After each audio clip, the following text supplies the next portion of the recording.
Hello all, here is our non spoiler review of the film Salaar. Cinema ఎలా ఉందో ఒక్క మాటలో చెప్పాలంటే బాక్స్ ఆఫీస్గా డైనోసర్ అని ఎలా ఉంది. చాలా ఏళ్ల తర్వాత రెబల్ స్టార్ ప్రభాస్కి తన స్థాయికి తగ్గట్టు చూపించిన మూవీ సలార్. డెఫినెట్లీ ఇలాంటి మాస్ యాక్షన్ డ్రామా చూసి చాలా ఏళ్ళు అనిపించింది.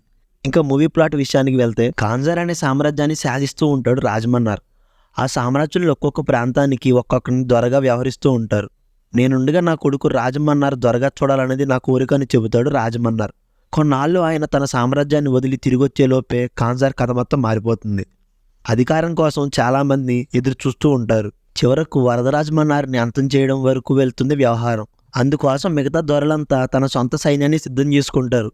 వరద తన సైన్యంగా తన చిన్ననాటి స్నేహితుడు దేవాన్ని పిలుస్తాడు. ఆ ఒక్కడు అంతమంది సైన్యాన్ని ఎలా ఎదిరించాడు, తన ప్రాణ స్నేహితుడు వరద కోసం దేవా ఏం చేశాడు, ఇంతకీ సలార్ అనే పేరు ఎలా వచ్చింది, 25 ఏళ్ల పాటు ఊర్లు మారుస్తూ తల్లితో కలిసి ఒడిస్సాలో ఒక మారుమూరు ప్రాంతంలో తలదాల్చుకోవాల్సిన పరిస్థితి ఎందుకు వచ్చింది అనేది మిగతా మూవీ.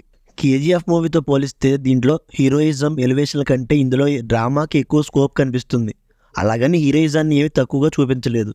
అవసరమైనప్పుడల్లా మంచి ఎలివేషన్లతో ప్రభాస్ చాలా రోజుల తర్వాత అభిమానులకు నచ్చేలాగా చూపించారు. మరీ ముఖ్యంగా కొన్ని సీన్స్లో అయితే ప్రభాస్ కళ్ళతోనే నటించేశాడు. ఈ సినిమాకి ప్రభాస్ తప్ప మరో ఆప్షన్ అనిపించలేదు. అంతలా ప్రభాస్ స్క్రీన్ మొత్తాన్ని ఆక్రమించేశాడు. యాక్షన్ సీన్స్లో ప్రభాస్ ఎరగదీశాడని చెప్పొచ్చు.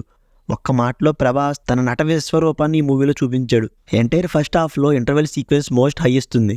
ఫైనలీ ఒక్క మాటలో చెప్పాలంటే బాహుబలి 2 తర్వాత 10 ఏళ్ల నిరీక్షణకు ప్రభాస్ ఫ్యాన్స్కి ఈరోజు పెద్ద పండగే అని చెప్పాలి. ఫైనల్ వర్డ్ ఏంటంటే, Salaar is the film that rebel star deserved. Prashanth Neel skilfully delivers it.